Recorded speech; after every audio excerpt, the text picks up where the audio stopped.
Good morning, students. I am your social teacher. We are revising August monthly test portions. The previous class we discussed history first lesson.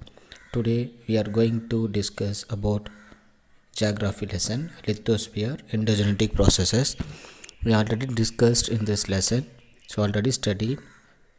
So now we are going to revise.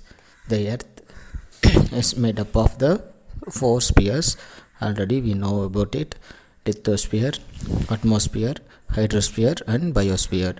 These four spheres composed the earth. The earth is composed of these four spheres. So already we discussed. So another one, the structure of the earth. The endogenetic processes. Endo means depth, the interior of the earth.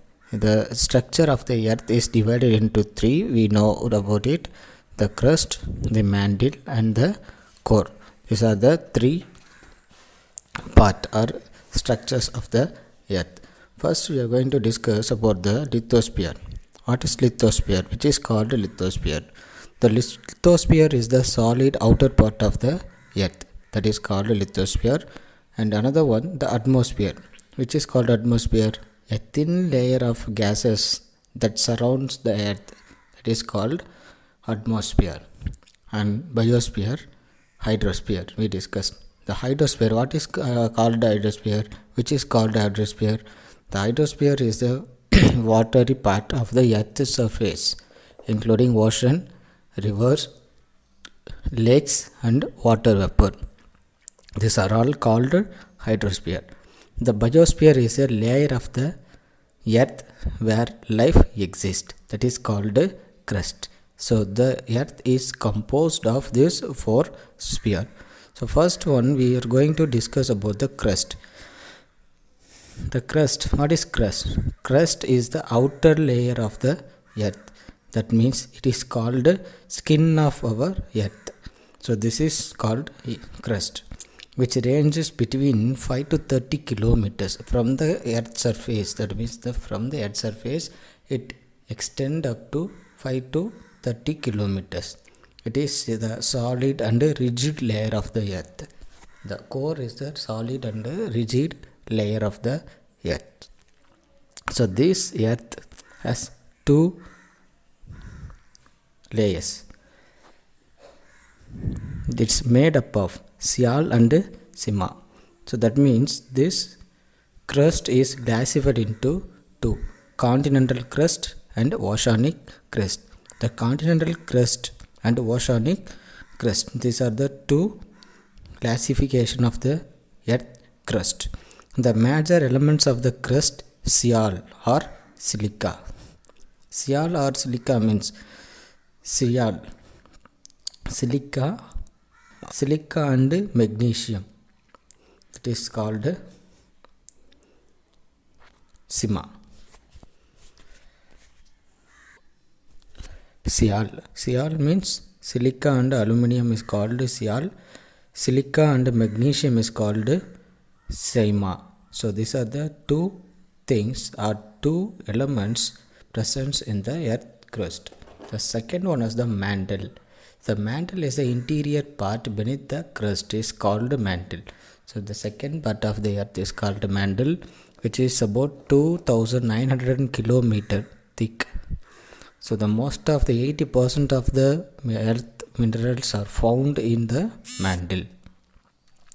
The major element of the mantle are silica and magnesium.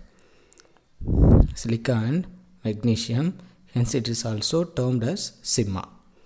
In the upper part of the mantle, the rock remains solid, whereas in lower part of the mantle, rocks are in molten form. So if we take the mantle into two parts, in the upper part of the mantle, the rock remains solid. That upper part of the mantle is in the solid in state, and lower part of the mantle is in the molten form. This molten rocks inside the earth is called magma. So we call the molten form of the mantle, that is called here magma. Third one is core. Core is the innermost and hottest layer of the earth which lies below the mantle. So third layer of the earth is called core. This core is composed mainly of nickel and iron. Nickel and iron. Knife. We call it simply knife. So knife means nickel and Fe ferrous. That is called ferrous. Ferrous means iron. The core is divided into inner core and outer core. The core is responsible for the Earth's gravitational force because it has the large quantity of iron. That is the reason the Earth has the gravitational forces. The reason for the gravitational forces of the Earth is the core has magnetic energy. That means it has the large quantity of iron in the center part. That is the reason Earth has the gravitational forces. As the Earth rotates on its own axis also, this is the reason. This is responsible for the function of the magnetic compass due to high pressure. So these are the things we already discussed. So here now we are going to discuss about the rock. A rock is a storehouse of rock, the crust. The crust is the storehouse of rock. Already we discussed the upper layer of the earth is called crust. The rock is classified into three. One is igneous rock, sedimentary rock and metamorphic rocks. These are the three classification of rocks.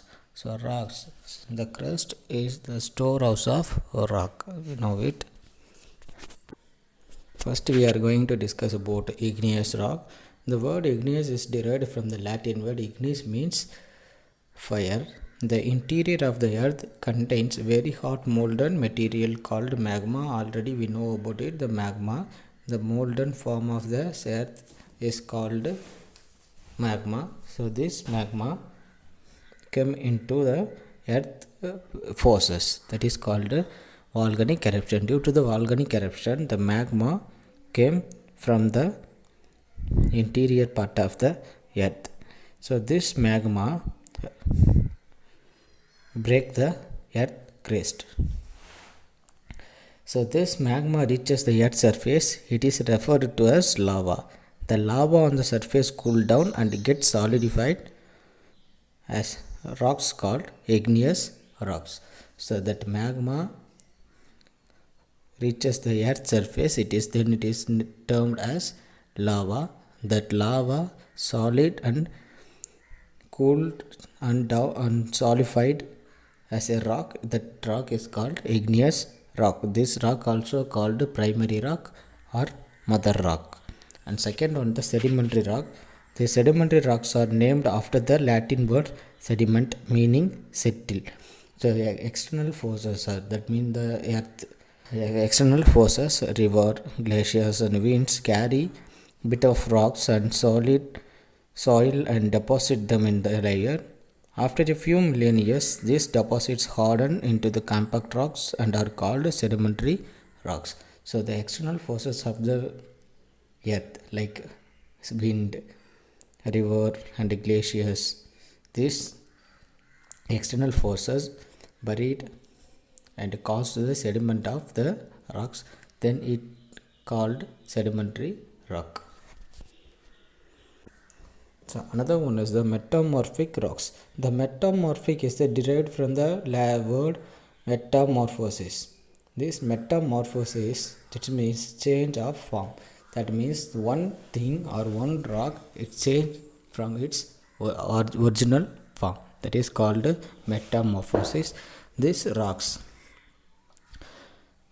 the composition, the chemical composition of the rocks are changed by the pressure and heat. This is called metamorphosis. So these rocks are called metamorphic rocks. So another one is rock cycle. The rock cycle is a continuous process through which igneous, sedimentary and metamorphic rocks are transformed from one form to another. Here the metamorphic rocks. These metamorphic rocks or sedimentary rocks or igneous rocks. These three rocks are transformed from one form to another form due to the earth heat and pressure. So this is called the rock cycle. So okay children, so this is our August monthly test portion. I will send the question answer to this link, and I asked all the students to copy this question answers and study for your August monthly test. Thank you.